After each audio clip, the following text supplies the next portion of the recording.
The phone's up starting in the next segment. Any issue, any item you'd like to ask Alan Watt or myself. Again, I'm Alex Jones, your host. The websites are prisonplanet.tv, jonesreport.com, infowars.com, and many, many others, the obamadeception.net. Alan, continue in this segment getting into their master plan, but also from your perspective and research, why they're accelerating their program so much. Because according to a lot of their documents and statements, they plan on having the world tax, world government, world regulation in by stealth by 2000. By most yardsticks, they're about 4 to 5 years behind. But overall, they are very optimistic that their new world order is now forming. How does the swine flu tie in? Obviously, a federalization, internationalization grid. The UN is now bragging that under level 6, it's been the entire time commanding the entire structure. They're now saying forced inoculations are coming on every news channel. It's for your own good.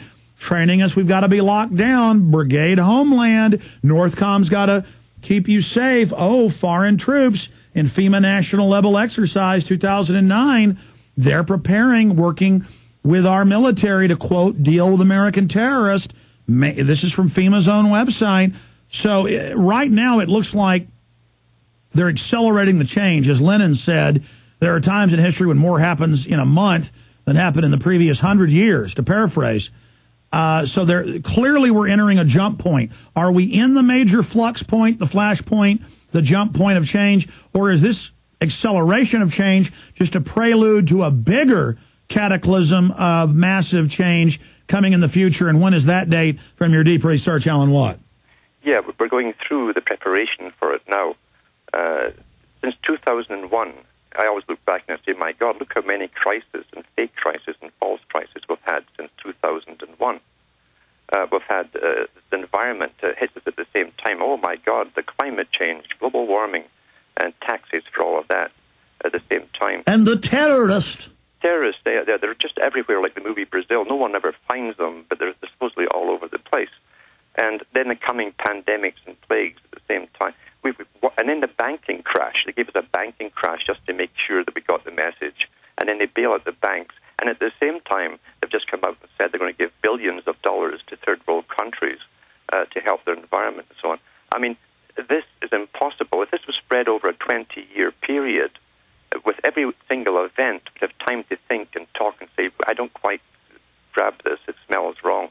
But once they get the people in a stampeding mode, and that's the training of it, we're being stampeded into simply being scared and obey authority, then they can speed it up. In fact, they must speed it up and give us one incredible scenario after another. In fact, that whole flu drill was a preparation for a real release in the future, is what I said clearly. And then they actually came out and said that. Oh, we use this as a drill. That's it's right. Coming this fall or next, and it's going to kill a whole bunch of you. We guarantee it. Mm-hmm.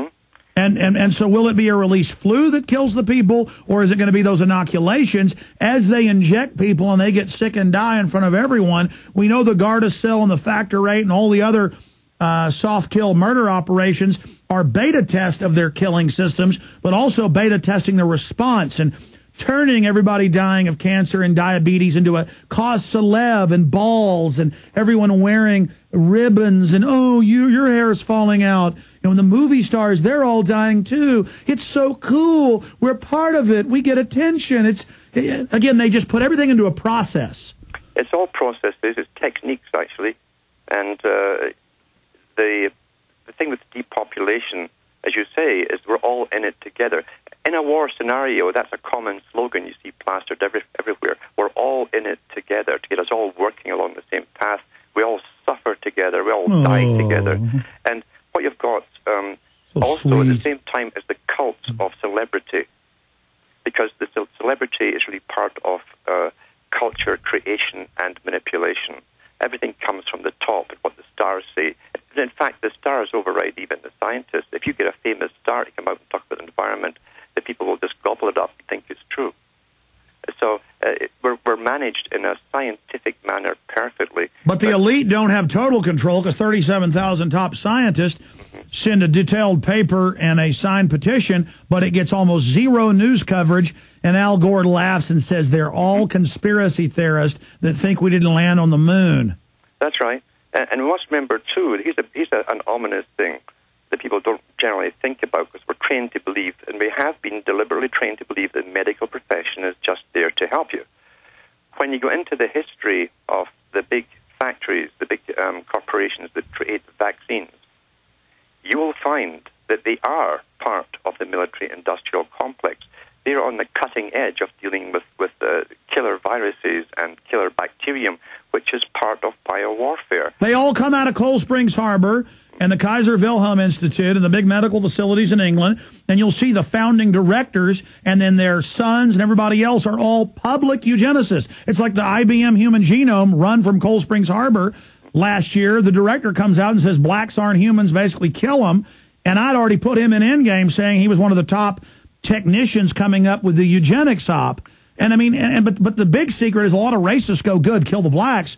What those stupid racists don't understand is the elites are really trying to target Northern Europeans, and these are Northern Europeans themselves involved in a lot of this because they see Northern Europeans as their potential competition. Yes, because out of Northern Europeans, they've always had antagonism, they've always had rebellions, you see, and there's more individuality by nature. It's inherently in the Northern European. We're not a collective society as such. We're not like China, a history of collectivism. Therefore, in fact, the United Nations has said, and the League of Nations before it said the same thing, their enemy to world order was individualism. Individualism would have to be eradicated.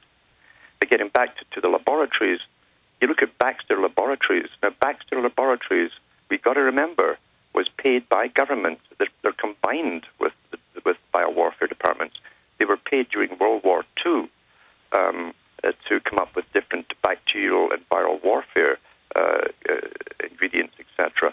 But they were also part of IG Farben that created the Nazi war machine. They've always been involved in this kind of thing. You cannot be involved in dealing with viruses purely to kill them off. The military is always in hand in glove with you, or hand in hand with you, because you're on the cutting edge of evolving these viruses into killers as well. They're so advanced, they can give you a shot for whatever they tell you it is. You'll never know what it is. The guy who gives you the shot can't analyze it. It's all based on faith.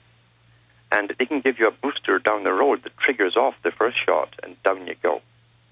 That's how perfect they have biowarfare. Yeah, that's called a binary weapon. They actually wrote papers on that. And as you properly said, and even Dr. Salk bragged about it, when they give you, say, an SV40 cancer that's been engineered, it's designed that at a certain hormone fluctuation in the body, it triggers and then starts the replication attacks in the human body. That's right. If your testosterone starts dropping in 30s, well, bang, you're down with a cancer at 35. Nah, it's good, though. And now we have people at 20 getting their Alzheimer's. It's normal. Yeah, isn't that amazing? It's beautiful, Alan. Something beautiful's about to happen, like they say in 2001. That's right. It's something beautiful. Wonderful. Yeah. Something wonderful.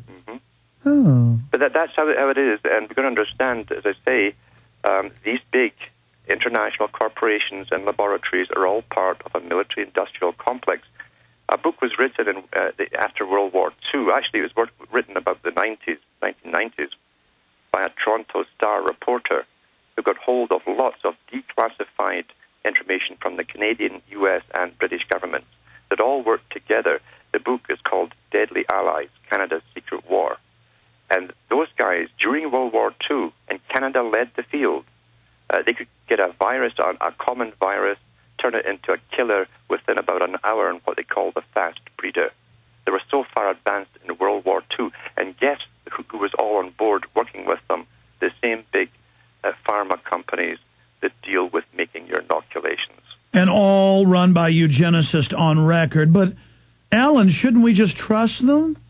That's it. That's the double think that folk get into. They've got all this propaganda on television, mainly through fiction, television series on... where the backwards kook, racist, scum, child molester doesn't want to take the shot. Every TV show, every drama. But then the women always figure out on the show, and they make sure the kids get it, and then the kids' lives are saved. That's right. They know best. That's why they're going to take the Gardasil. They're going to show you, Alan. They're not going to listen to you. No, they're with the government. Oh, ha, ha, ha. So that's the key to it. As you say yourself, that the statistics are out there. We are being sterilized. We've been getting sterilized from